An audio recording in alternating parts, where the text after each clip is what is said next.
The following program is a PBS Wisconsin original production.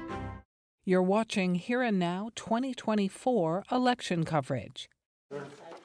Tuesday election results capture Wisconsin voters' sentiments for the campaign trail ahead. And swing state status brings presidential electioneering. There's never been such spirit. Look, we won in 2016. We did much better in 2028. And lies. A hell of a lot better, but there's more. I'm Frederica Freiberg. Tonight on Here and Now, we unpack the spring election results, plus how the system for student financial aid applications is a blunder of errors. Then, alongside record enrollment, the growing trend of healthcare.gov fraud. And finally, the David and Goliath fight between the Bad River Tribe and Enbridge Oil. It's Here and Now for April 5. Funding for Here and Now is provided by the Focus Fund for Journalism and Friends of PBS Wisconsin.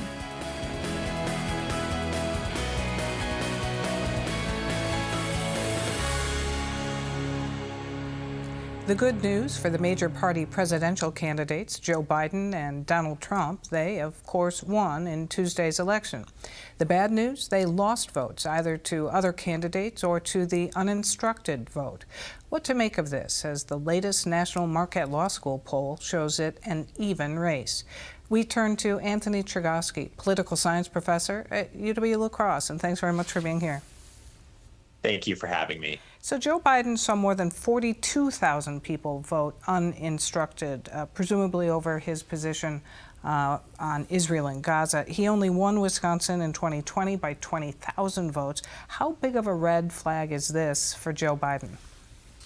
I think it's a red flag for sure, because Wisconsin was decided so narrowly in 2020. In fact, the uninstructed movement had a goal of 20,000 votes, and they easily surpassed that. It was a symbolic goal because 20,000 was roughly the margin of victory for Joe Biden in the last presidential election here in Wisconsin between Biden and Trump. So in Wisconsin, any little movement of voters can make the difference. Any little shift here and there can make a difference. So there's certainly some cause for concern for the Biden campaign. How likely do you think it would be that he would change direction on his support of Israel because of this?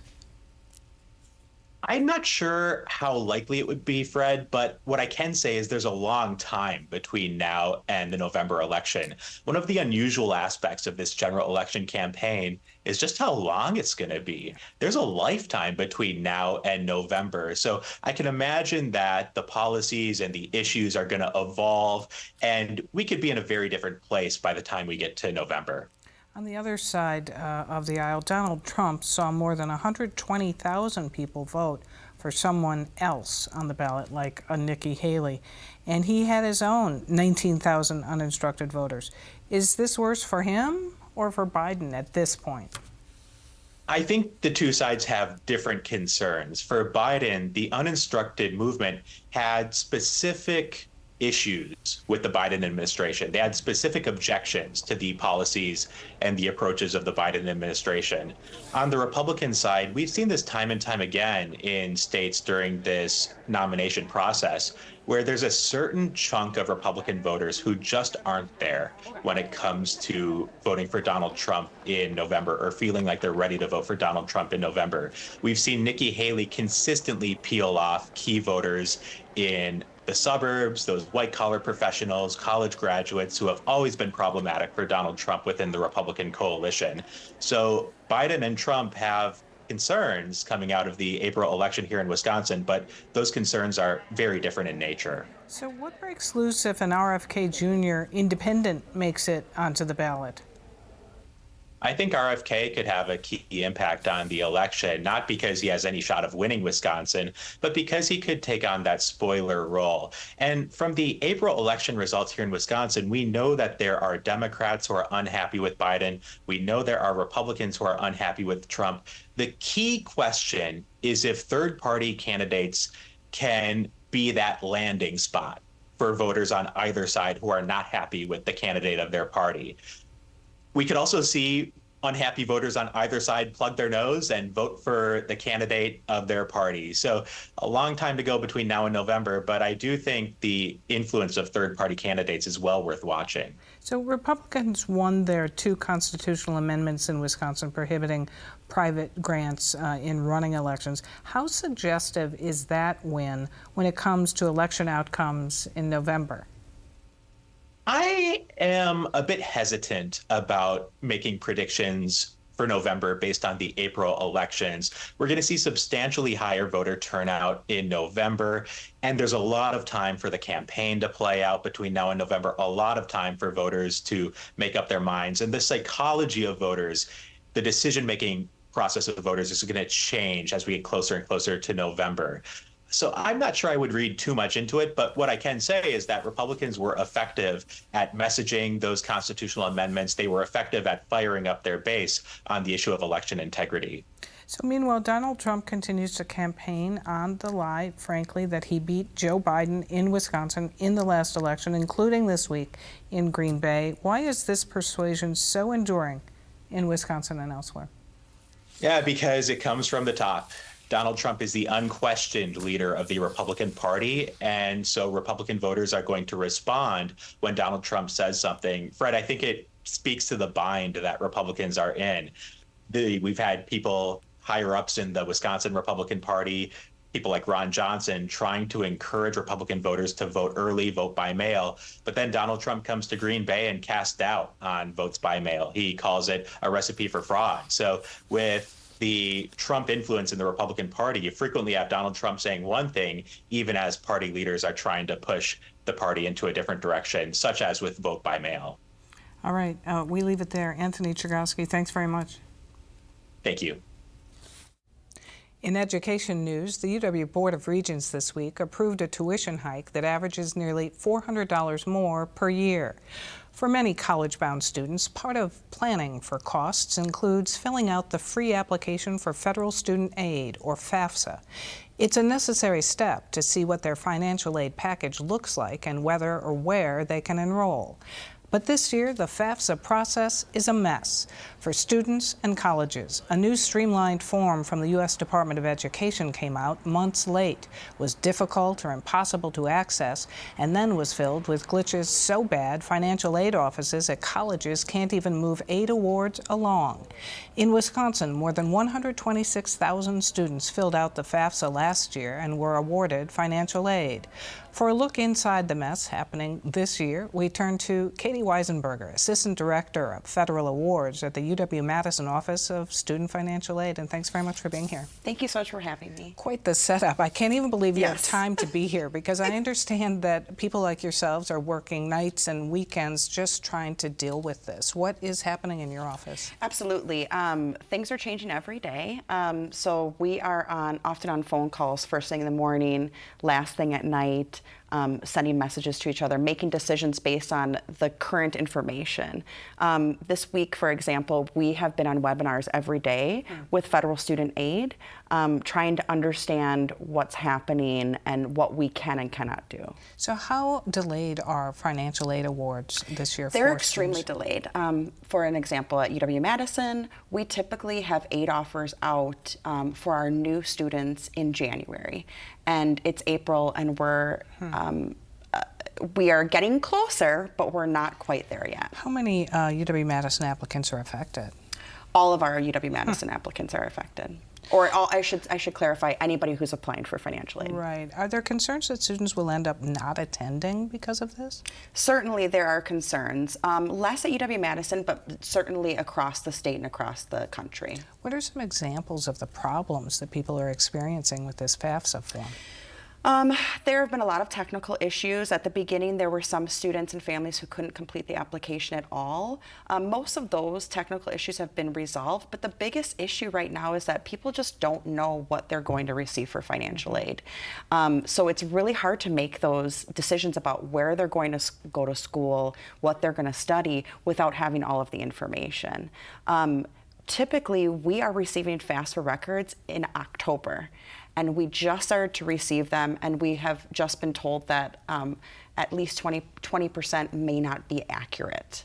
So now we're going to have to wait for the Department of Education to reprocess those FAFSA records so we can have accurate information. So has your office then been inundated with concerned students and families? Yes, yes, we have, and unfortunately, there's just not a lot we can say because we don't necessarily know what is happening and when it's going to happen.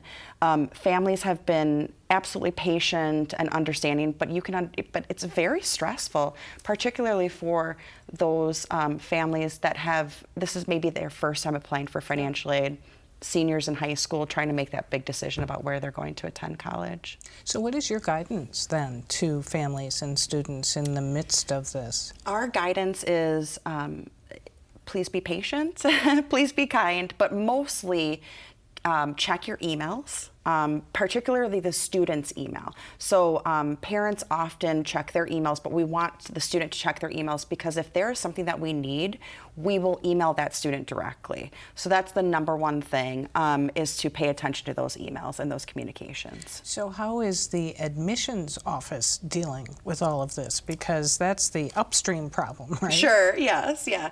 Our admissions team has been very supportive of our financial aid office. And the biggest thing that they have done is they have moved the decision date from May 1st to May 15th. And a lot of other schools have done that across Wisconsin and across the country.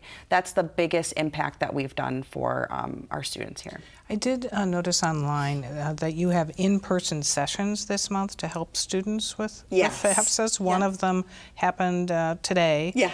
In your tenure as a financial aid officer, how extraordinary is this year? This is the craziest years I've ever seen in my 23 years in financial aid and higher education. This is a generational change. And I think in the long run, a year from now, this is going to be wonderful because more people will have access to the federal Pell Grant. It's an easier application, but right now, the process of implementing it has been a nightmare. Yeah. To put it frankly. To put it frankly, yes. All right. Well, Katie Weisenberger, thanks very much. Thank you so much. In consumer news related to health care, people who signed up for Marketplace Affordable Health Care Act plans should be aware of unscrupulous insurance brokers who could do a bait and switch. Some of these web brokers are switching people's existing plans without their knowledge and pocketing excess premiums, according to the Kaiser Family Foundation. In Wisconsin, more than 250,000 people are on ACA plans through the federal marketplace. Caroline Gomez-Tom is an ACA Enrollment Network and Accessibility Manager for Covering Wisconsin. She joins us now, and thanks very much for being here.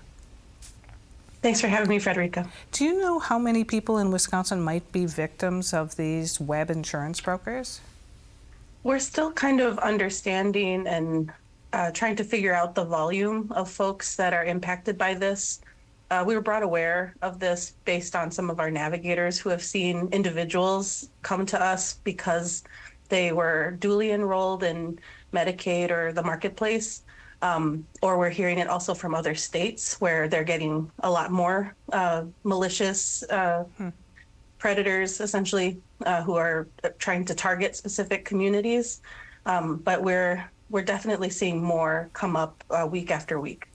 What are some examples you've seen in terms of unsuitable policies because of coverage or cost?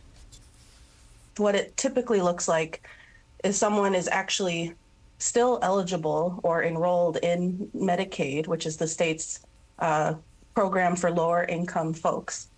And either they are up for renewal soon or they do need to renew, and someone either reaches out to them proactively, somehow getting their contact information. And there's a way, if someone just put health insurance in a Google search and went to a bad website, they could have accidentally got on this list of numbers that people will call. Otherwise, it's actually someone that maybe they reached out to, but they're out of state, and they're now getting signed up for a marketplace plan, usually a $0 a month plan. But because they actually should still be on Medicaid, are now duly enrolled in both of these programs. And it's not until either they're actually trying to seek healthcare or tax time when now the IRS is saying they have to reconcile tax credits that they never knew they had. They're trying to figure out what went wrong. So I understand that many of these brokers doing this are out of state. We haven't seen any bad actors that are from Wisconsin. So I want to lead with that. And we actually do a really good job of working with our agent and broker community here in Wisconsin. We train with them, we partner with them, and we actually have quite a lengthy screener before we even include them in how we advertise for enrollment assistance. So what can people do to protect themselves from this? So of course, knowing the website that you're putting in regarding seeking enrollment for health insurance, making sure that it has a .gov ending. So if you're enrolling in Medicaid, it's access.wi.gov. If you're enrolling in the health insurance marketplace, it's healthcare.gov. And then if you're seeking assistance and you're talking to someone on the phone or someone reaches out to you, don't hesitate to ask questions. Because if there's any red flags, you should just stop the conversation and say, I will call someone if I need additional help, and just end it there. But asking questions like, what's your license number? Who do you work for? What is your affiliation with the Office of the Commissioner of Insurance or Covering Wisconsin or the health insurance marketplace? Any person who is legitimately trying to help you can easily answer any of those questions and usually automatically goes through a consent process. We always just encourage folks even to call us directly from the get-go, because even if it's just a question to make sure they're at the right spot, like we'd rather them do that than, be unsure and then find out the hard way. Yeah. Thank you for that important information for what people should look for. Caroline Gomez, Tom, thanks so much. Thank you so much. Heading up north, the story and history of oppression and resistance of a native tribe along Lake Superior is told in a new documentary called Bad River. The film travels centuries back in time, chronicling broken treaties, land loss, and attempts to wipe out their identity. But defiance and resilience remain the common thread to overcoming struggle. Today, the Bad River Band is fighting the presence of a 70-year-old oil pipeline from the Canadian Enbridge Company. The pipeline, referred to as Line 5, is on land leased by the band in a legal agreement long expired. Moreover, experts fear the imminent rupture of the aging infrastructure. We have a corporation that wants the land for their own profit.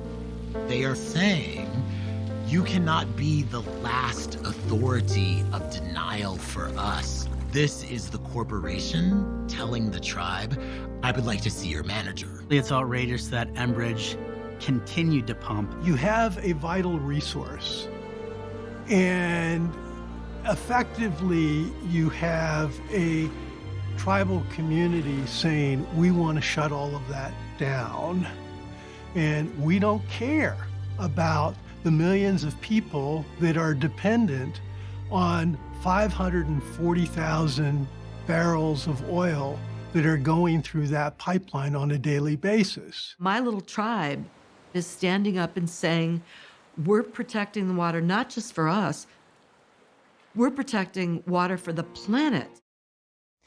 Filmmaker Mary Mazzio and former chairman of the Bad River Band, Mike Wiggins Jr., joins us now. And thanks so much for being here, both of you.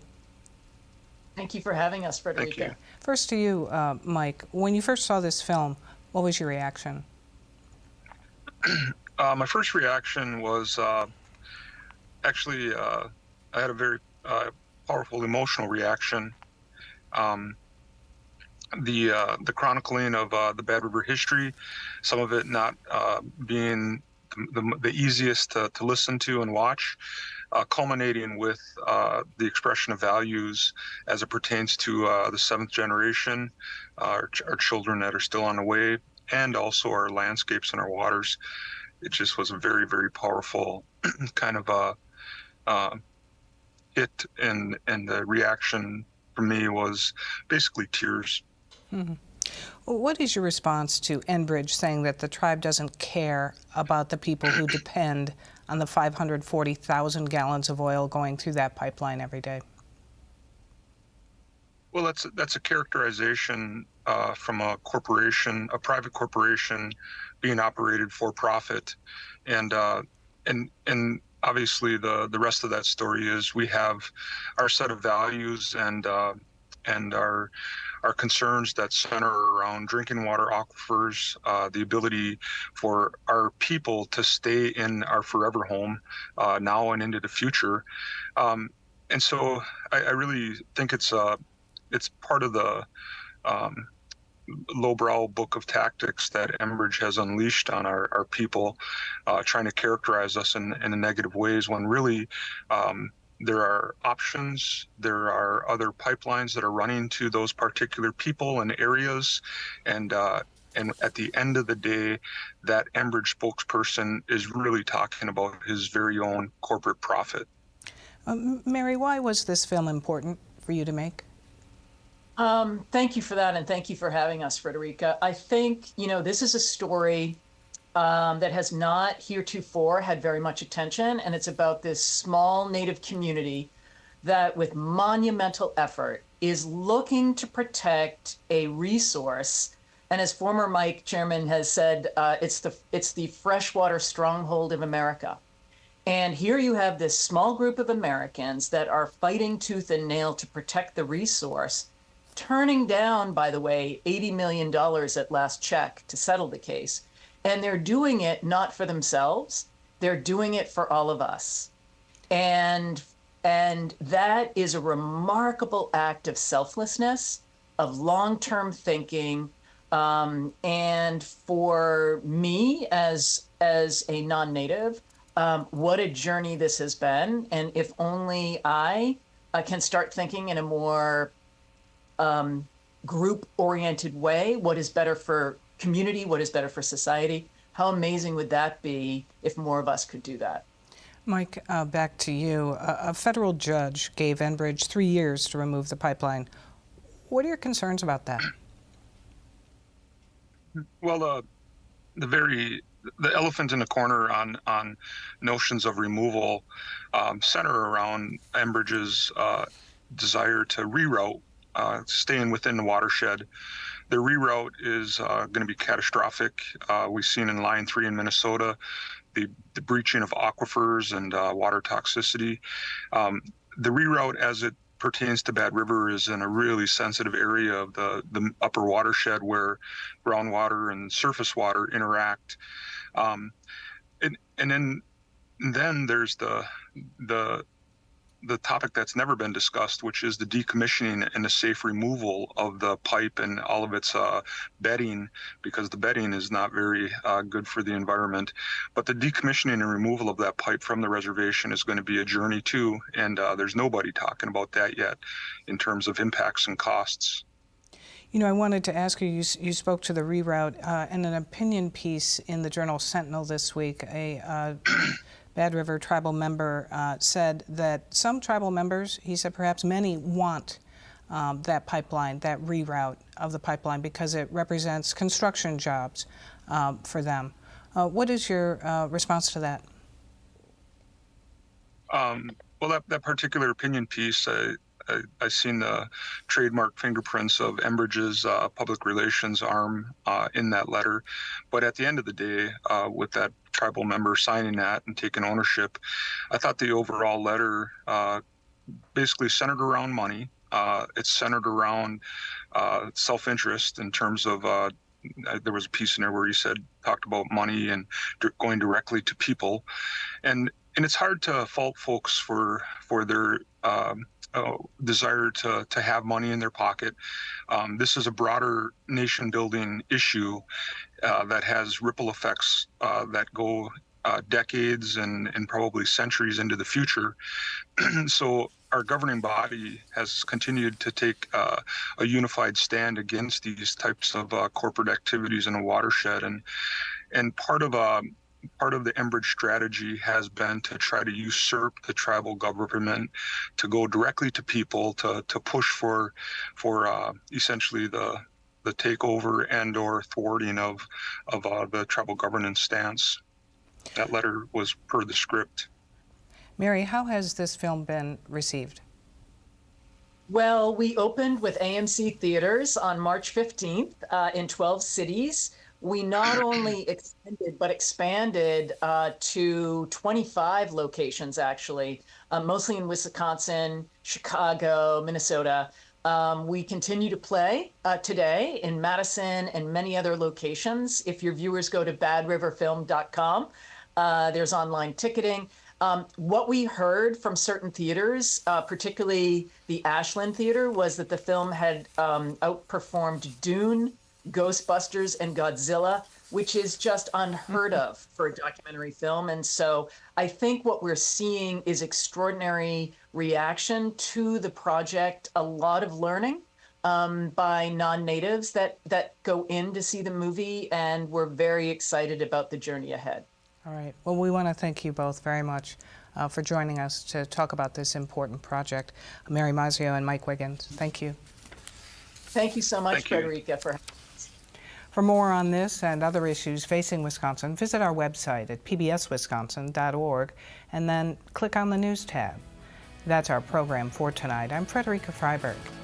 Have a good weekend.